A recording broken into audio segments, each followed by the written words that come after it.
Hi, this is Grover with Blue Collar Codes, the Quick and Dirty. Episode 2, we're going to go over built-in basics and data types. If you'd like to follow along, you can find the episode2.py file at the GitHub repository, which I've linked in the video summary. So first things first, for all questions Python, the definitive source of information would be the PyDocs, in which I've linked here for you. But I'll give you a forewarning that it is dense.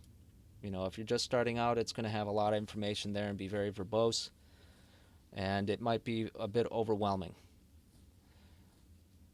But anyway, if you need to find an answer that you can't find elsewhere, that is where you would find it. So the first gotcha or warning that I would like to give as well would be how you name your variables is important.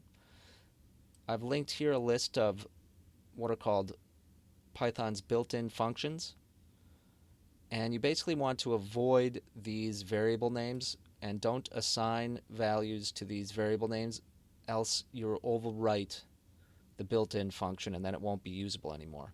And so I go into this in more detail here, so I would definitely give that a read, and also I kind of show you how you can correct that if you do end up making that mistake.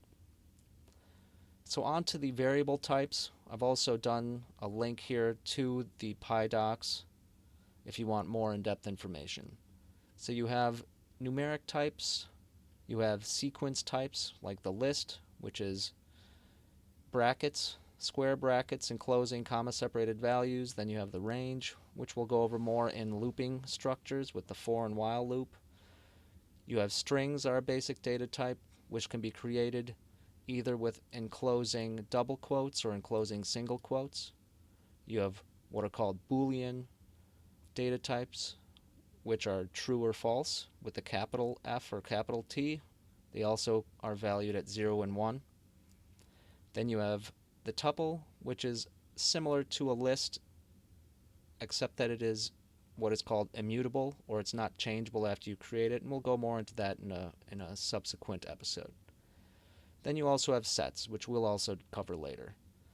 Lastly here, of the main basic data types that I will go over is the dictionary, and it's basically a key-value pair. And the thing of note here is whatever value you're going to use here has to be what is called immutable, unchangeable after assigned. And we'll get more into that, and you'll see how that's important later on.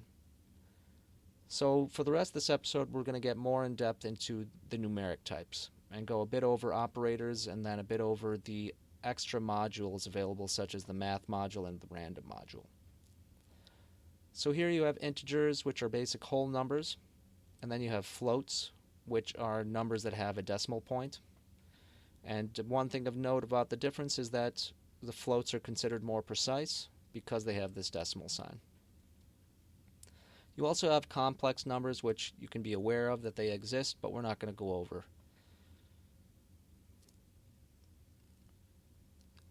So now I made a bit of a function here for you that basically prints some strings showing you what is being done, some mathematical equations here using floor division, regular division, the modulus, and then the exponent.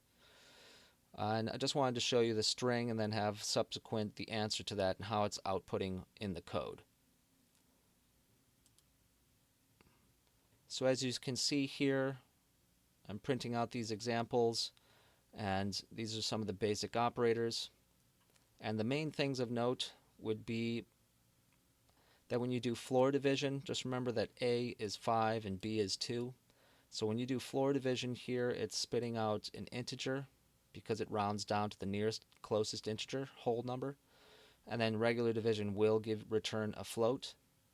And then the modulus or percentage sign just returns the remainder. And then here you have exponents. So you can get a bit more in depth. So this is showcasing how you can first create an equation and then use this equation or variable that is this value, use it in a different equation, and you can start nesting these things and make it fairly complex. So you can also put values into a list. You can put all these equations into a list and then print them all out as well. And that's just some of what I wanted to show you here. The other thing of note would be the math and the random modules. So math module has available to you some basic mathematical equations. So like the square root, ceiling, floor, trunk, and then you can gain access to pi. And then you also have the random module, which allows you to do random number generation.